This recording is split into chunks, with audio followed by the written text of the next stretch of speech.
downside, this is me personally, this is why I hate this van, because there's always something.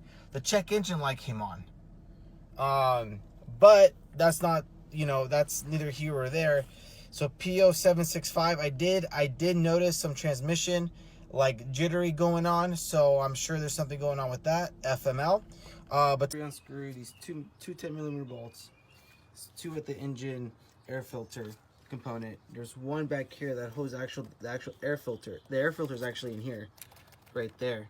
And then these right here are right there. It's two 8mm bolts. I already unscrewed them, but they're 8mm, or you can use a flathead screwdriver here, right before the throttle body, and right before the air filter connects. There's right there. I don't know if you can see it right there. That's also an 8mm, or you can use a flathead. So now let's remove this by just yanking this out. There you go.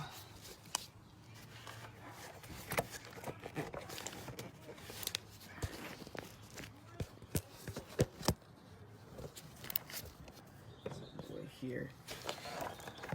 And just like that. Trick is you gotta pull up, push this out, and there you go. Let's set this to the side over here. And now next is using a 12mm to unscrew the battery. You gotta unscrew the battery. And what I like to do is grab one of these shop towels, rip them up, wrap it around, so that way you get no problems. And here is a 12mm. Alright guys, so after taking out the battery, which is right over there, we got to take out the engine filter, which you can see right through the compartment hole. There are two clamps holding this down. So which is one is right here. Take that out. Another one is down below.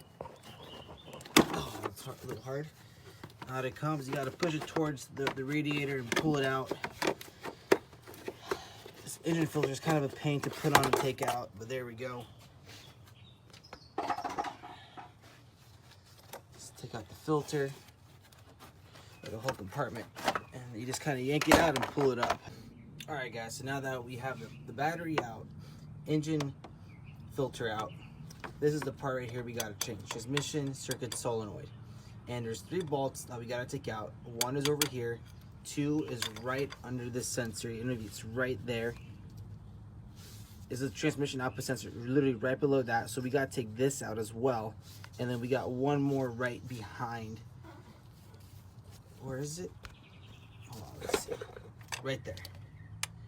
Right over there. That is the other bulb we gotta take out. So there's 3 bolts we gotta take out. And this one here is electrical component. It's an 8mm. We gotta take that one out as well.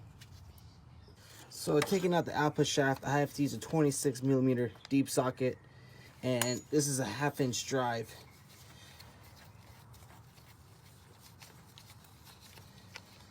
There we go.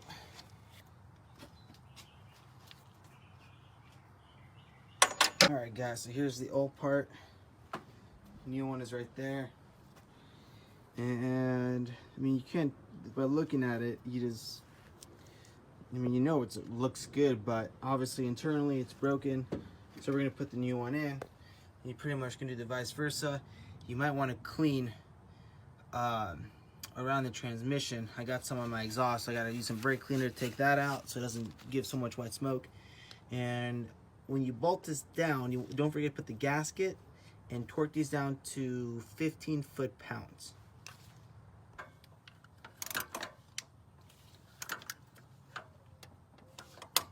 There we go.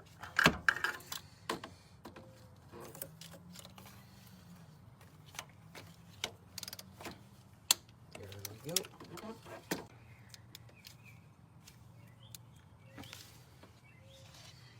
You want to hear that crack or that clicking noise? There we go.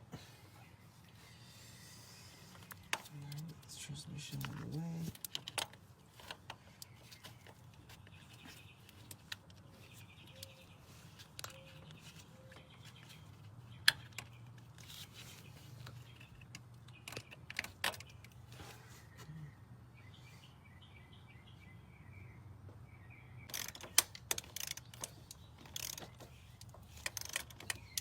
There we go.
So quick trick to put this back in. I usually do this part first, push it in, and then it'll fit into place over here. And then you want to make sure, as long as these two line up over here, you guys are good to go. So once filter's in, compartment's in, don't forget to unscrew these, oh not unscrew, don't forget to screw in these intake hose.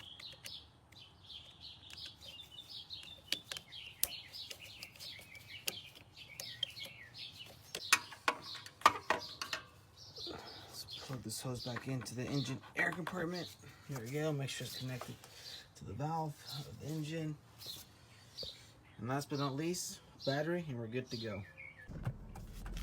Alright guys, so I just changed the transmission circuit solenoid on this 1998 Dodge Caravan. Oh my god, look at this there.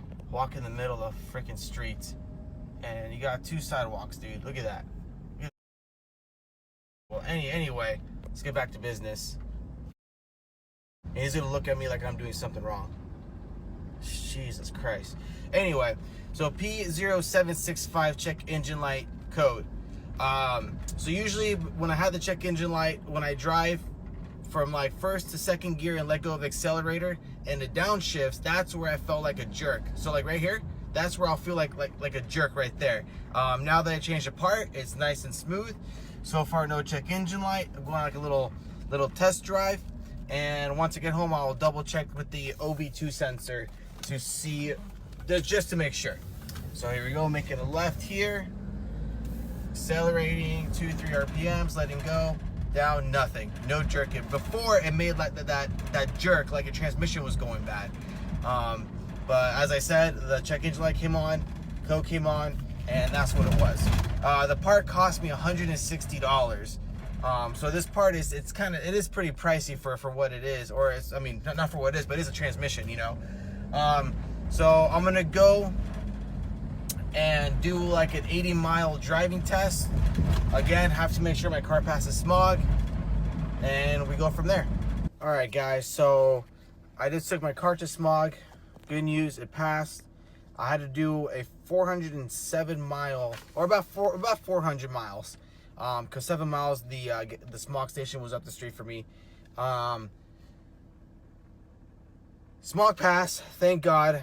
All the codes, all the monitors went through besides evap, but evap is not important. Cat, O2 sensor, heater sensor, EGR, those are the 4 you want to go green.